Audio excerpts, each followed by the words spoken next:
पहले ज़मीन यहाँ पर से राजन सिंह बोरा जी ने जब शुरू में नाली का निर्माण करवाया तो हमारे जो ज़मीन थी, कटहल के पेड़ तक हमारी ज़मीन थी, उनने कहा कि इस यहाँ पर नाली का निर्माण होगा, सुविधा होगी, तो कटहल के पेड़ पीछे ज़मीन कटी। उसके बाद धीरे धीरे नाली की स्थिति ऐसे रही, गाँव से शहर बना, नगर निगम में आया, इस प्रकार से बनाएगी फिर नाली धीरे धीरे सड़क बनने के कारण बंद होती रही। हमने बार बार मांग करी कि नाली बना दो, नाली बना दो, तो इन लोगों ने कहा कि अभी यहाँ पर सड़क के बाद नाली का निर्माण होगा। बाद में यहाँ पर आधा अधूरा काम करके इन्हें छोड़ा। उसके बाद इनने यहाँ पर से अब स्थिति ये हो गई कि नाली पूरी बंद है। और जब हमने इससे कहा तो अपने पास वार्ड में उनताल के पार्षद से कहा, उन्होंने कहा मेरे कार्य क्षेत्र के बाहर नहीं है, कार्य क्षेत्र के बाहर के काम है। और जबकि ये कहते कि नहर मैंने बनवाई है, कवरिंग मैंने कराई है, सड़क का काम मैंने करवाया है, और इस प्रकार से यहाँ पर ऐसा काम हुआ। इससे पूर्व में वीडियो में जब वो नाम डाला गया था, उसमें पूर्व में जब गांव के द्वारा जब नाली बनी थी, गली नंबर 1 के पास नाली बंद थी, उससे आगे निर्माण बाद में हुआ। उस वीडियो में पूर्व में जो वीडियो पड़ी थी उसमें हमारे द्वारा किसी का व्यक्ति विशेष का नाम लिया गया, उसके लिए हम क्षमा प्रार्थी हैं। लेकिन जो गलती है वो गलती है।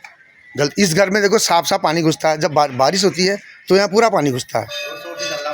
हाँ, ये पानी घुसता है। उसके बाद ये सामने पंजी की दुकान है, इनकी यहाँ स्थिति देख लीजिए। ये सामने चीनपुर मंदिर है, ये देख लीजिए।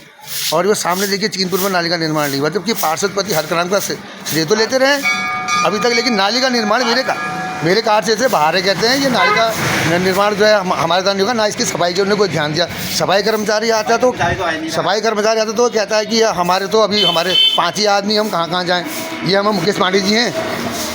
ये बताइए कि आपके जब बरसात होती है, जब सड़क में पानी आता है तो क्या होता है, स्थिति कैसी होती है? अंदर आता तो पानी यहाँ भर जाता है यहाँ से। तो आपने अभी तक नाली खोलनी पड़ती है, कितने बार नाली की सफाई करनी पड़ती है। आपने अभी तक किसी जो इसके वो शिकायत वगैरह नहीं करी? शिकायत करी, कितने बार सफाई कर्मचारी से कह दिया, वो कहता आएगी 3 दुकान आएगा, पता नहीं है। शिकायत किससे करी? दुकान तक नहीं आते हैं। शिकायत किससे करी थी जैसे आपने? पार्षद से कितने बार कही, नाली वाली खुलवा दो, सफाई करा दो, होता हुआ आएगा तो टीम आएगी कहते हैं, तो कौन आता, कोई नहीं आ रहा है, खाली ऐसी कैसी पड़ा है। अच्छा, वार्ड में 39 के पार्षद से आपने कहा था? मतलब इस नाली से समस्या 4 घरों को हो रही है। एक हमारे को सभी को है, जहाँ से पानी आ रहा है ऊपर, एक आपके घर को, और एक सामने पंजी की दुकान में तो पूरा पानी ऊपर सुबह तक घुस जाता है, अंदर घुसे रहता है पानी सब। तो ये स्थिति है। अब बताइए कि जो आदमी नहर कवरिंग का से लेकर सड़क निर्माण तक के जिम्मेदारी अपने ऊपर लेते हैं और कहते हैं कि हमने करवाया, वो नाली के निर्माण के लिए कहते हैं कि मेरे बस से बाहर है, ये मेरे कार्य क्षेत्र में आता ही नहीं है। अब लोगों की समस्याओं को निवारण करने के लिए जनप्रतिनिधि चुने जाते हैं, और जनप्रतिनिधि अगर इस प्रकार का व्यवहार करेंगे, ये देखिए सामने किस प्रकार से बंद है नाली, यहाँ तक खुली है, ऊपर पूरी बंद है, उससे ऊपर तक नाली का कहीं पर निर्माण, पूर्व की नाली बंद कर दी गई केवल यहीं पर, और चीनपुर में कोई निर्माण नहीं करा। ये स्थिति हो रही है।